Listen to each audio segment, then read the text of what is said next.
8 metų Lukas Kerutis pernai po kalėdinio labdaros vakaro, kurio metu surinkta rekordinė pinigų suma daugiau kaip 130 000 litų, sulaukė solidžios paramos, šiandien gali girdėti ir taip kaip kiti vaikai mėgautis garsų pasaulio. Berniuko mama pasakoja, kad staiga apkurtusiam jo sūnui klausą galėjo grąžinti tik skubi, bet itin brangi kochlearinių implantų operacija. Sulaukus geranoriškų žmonių paramos bei gavus lėšų iš savivaldybės, dabar Lukas džiaugiasi pilnaverčių gyvenimu. Operacija buvo atlikta gruodžio 19 dieną ir viršutinis procesorius uždėtas sausio 15 dieną.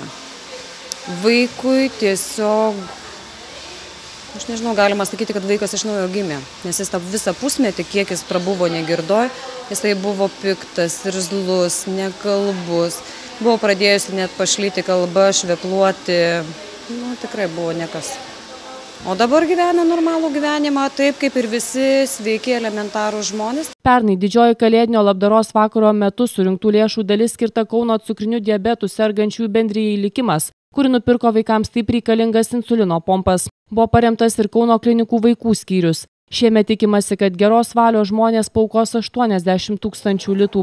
Juo žadama skirti 14 neprigirdinčių vaikų, cukriniu diabetu sergančiai mergaitiai bei sunkiausia tuberkuliozės forma antroje klinikinėje ligoninėje besigydantiems mažyliams. Mes gavome prašymus įvairius ir mes atsižvelgiame tai, kad pirmiausia tai būtų ir socialiai remtini asmenys ir kreipiam dėmesį tai, kad tai būtų sergantis vaikai.